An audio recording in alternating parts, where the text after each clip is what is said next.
Saint Martin की जब भी बात आती है तो एक तरफ बांग्लादेश है और दूसरी तरफ म्यांमार और तीसरी तरफ है भारत। भारत ने हमेशा खलीज बंगाल के अंदर बदमाशी की है और जैसा चाहता था वैसा करता रहा। लेकिन अब देखें तो एक तरफ अमेरिका है, दूसरी तरफ है चीन।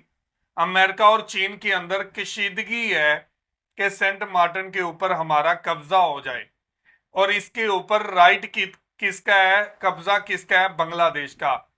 अब अमेरिका भी चाहता है कि बांग्लादेश के करीब आए और चीन भी चाहता है बांग्लादेश के करीब आए।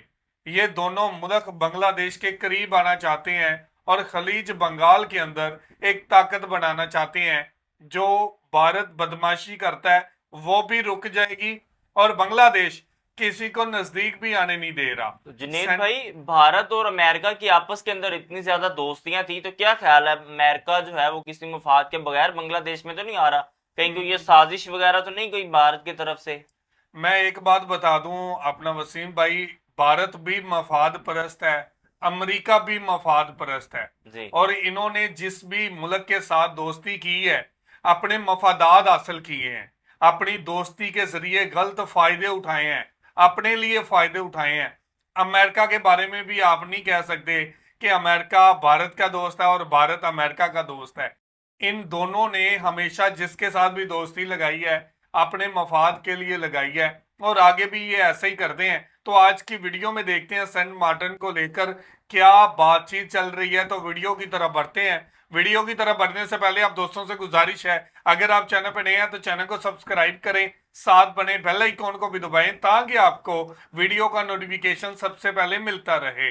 चलें वीडियो शुरू करते हैं जी। 1 2 3 गो। যদি আমি বাংলাদেশে কারো এয়ারবেস করতে দিই, ঘাঁটি করতে দিই, তাহলে আমার কোনো অসুবিধা নাই। নাকি সেন্ট মার্টিন দ্বীপ বিক্রি করার মুচলেখা দিয়ে আসতে চায়। সেন্ট মার্টিনের নিয়ন্ত্রণ চায় আমেরিকা। ক্ষমতায় থাকাকালীন বেশ কয়েকবার এমন অভিযোগ করেছেন ভারতে আশ্রিত সাবেক প্রধানমন্ত্রী শেখ হাসিনা। যুক্তরাষ্ট্রের দাবি না মানায় আওয়ামী লীগ নেত্রীকে সরানোর ষড়যন্ত্রে কলকাঠি নেড়েছে ওয়াশিংটন। ৫ আগস্টের আগে ও পরে নানা সময়ে উঠে এসেছে এমন গুঞ্জন। স্বৈরাচারী নেত্রীকে সমর্থনে ভারতের কপাল পুড়লেও ব্যাপক হারে বাড়ছে চীনের সুযোগ। এমন পরিস্থিতিতে প্রশ্ন উঠেছে পরাশক্তিগুলোর অতি আগ্রহ কিভাবে সামাল দেবে বাংলাদেশ। ভৌগোলিক দিক থেকে ঠিক কতটা গুরুত্বপূর্ণ সেন্ট মার্টিনের অবস্থান।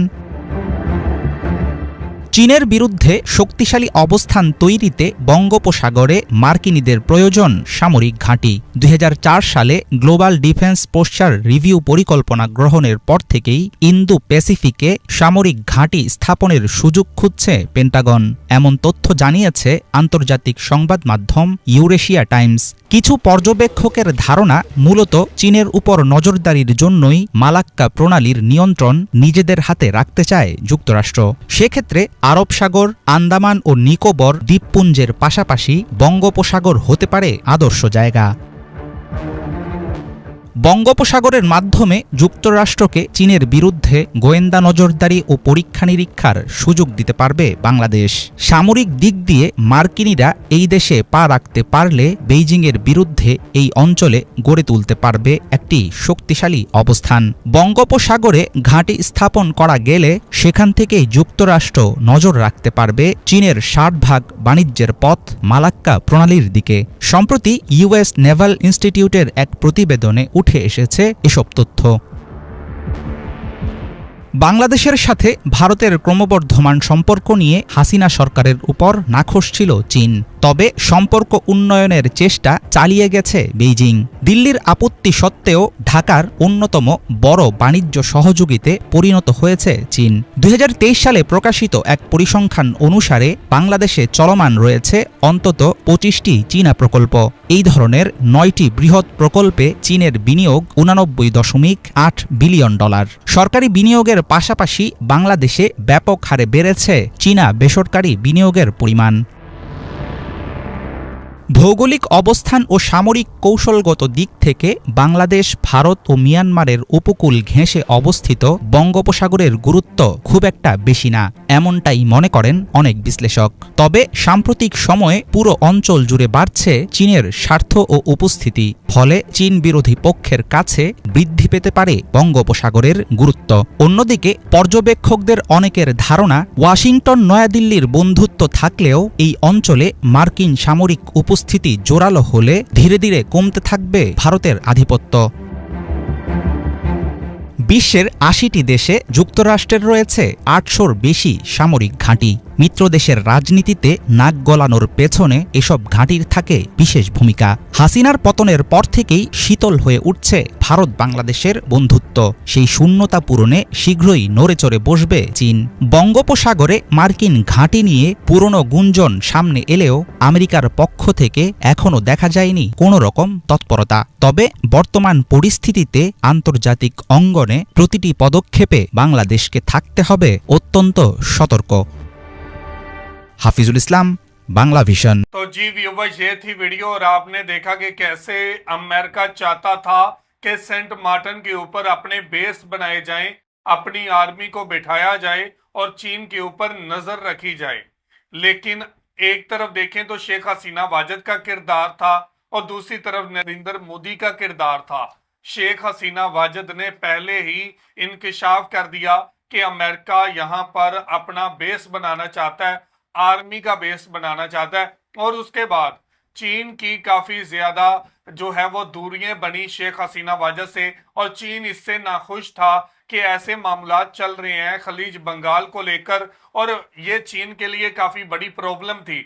जैसे ही शेख हसीना वाजिद की गवर्नमेंट खत्म हुई है तो शेख हसीना वाजिद भागकर भारत चली गई है, और दूसरी तरफ नई अवामी हुकूमत आ चुकी है और चीन ने भी जोर लगाना शुरू कर दिया, और दूसरी तरफ अमेरिका ने भी जोर लगाना शुरू कर दिया है कि इसको वो दोबारा से जो घाटी चाहिए, जो वहां पर बेस चाहिए सेंट मार्टिन के ऊपर, वो मिल जाए। लेकिन बांग्लादेश की निगरान हुकूमत सेटअप ने हर किसी को इनकार कर दिया है। यहाँ पर देखें तो सब परेशान है, चीन भी परेशान है, भारत भी परेशान है और अमेरिका भी परेशान है, और सब चाहते हैं कि बांग्लादेश से अपने मफादात हासिल किए जाएं, बांग्लादेश से अपना मफाद निकाला जाए, अपनी ताकत को बढ़ाया जाए। लेकिन बांग्लादेश अब किसी को भी आगे आने की इजाजत नहीं दे रहा। जुनेद भाई, देखा जाए तो अमेरिका उसके लिए तो फायदेमंद ये था कि हम लोग चीन के ऊपर नजर रख सके, क्योंकि चीन एक उभरती हुई ताकत है, तो वो अपने मुखालिफ किसी को भी इस तरह खड़ा होता नहीं देख सकेगा। तो भारत के लिए क्या था कि वो क्यों वहां पर जाकर नजरें जमा कर रखता था? वो बांग्लादेश के ऊपर कब्जा करना चाह रहा था। भारत हमेशा बांग्लादेश पे डिपेंड रहा है, और आज भी भारत की जरूरत है बांग्लादेश, और कल भी भारत की जरूरत थी बांग्लादेश, और आने वाले कल भी भारत की जरूरत बांग्लादेश रहेगी। वसीम भाई, मैं आपको बताता हूं कि बांग्लादेश के पास अपनी 7 सिस्टर स्टेट तक जाने के लिए सिर्फ एक ही रास्ता है। अगर वो चीन बंद कर देता है, अगर वहां पे हालात कशीदा हो जाते हैं, तो भारत के पास दूसरा रास्ता है बांग्लादेश का रास्ता। अगर बांग्लादेश भी भारत का रास्ता बंद कर दे तो 7 सिस्टर स्टेट टूट सकती हैं, 7 सिस्टर स्टेट लैदा हो सकती हैं, 7 सिस्टर स्टेट के अंदर बहुत ज्यादा खलबली मच सकती है, और भारत कभी नहीं चाहता कि बांग्लादेश के रास्ते इसके लिए बंद हो। ये बांग्लादेश का रास्ता इसके लिए एक खुफिया रास्ता भी है, एक बड़ा रास्ता भी है, और जैसे भारत चाहे बांग्लादेश का इस्तेमाल कर सकता था, लेकिन जैसे ही शेख हसीना वाजिद की हुकूमत खत्म हुई है, और इससे पहले की बात करें तो भारत ने हमेशा बांग्लादेश की बंदरगाहें इस्तेमाल की हैं, बांग्लादेश की पोर्ट का इस्तेमाल किया है, और आज भी बांग्लादेश का रास्ता भारत के लिए सबसे नजदीक रास्ता है। हमेशा ट्रेड के लिए सबसे बेस्ट रास्ता बांग्लादेश का रास्ता है, और भारत ने हमेशा ऐसा ही किया है कि बांग्लादेश का इस्तेमाल किया है। और चीन भी चाहता है कि खलीज बंगाल में अपनी ताकत बढ़ाए भारत के खिलाफ और चीन अमेरिका के खिलाफ। यानी लेकिन इन सब का मकसद वो सिर्फ 7 सिस्टर स्टेट तक पहुंचना है या उन तक रसाई हासिल करना है।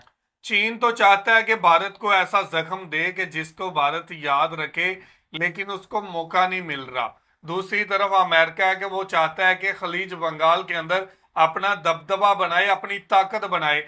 जैसे अमेरिका दूर होने के बावजूद नजदीक हो जाएगा, चीन के भी नजदीक हो जाएगा और दूसरे ममालिक के भी। और दूसरी तरफ चीन चाहता है कि खलीज बंगाल के अंदर इसकी हुक्मरानी रहे। तो हर कोई ताकत के लिए आगे बढ़ रहा है और बांग्लादेश का इस्तेमाल करने की कोशिश कर रहा है। तो ये थी आज की वीडियो। आप इस वीडियो के बारे में क्या कहना चाहते हैं जरूर कमेंट करके हमें बताइएगा। बहुत शुक्रिया।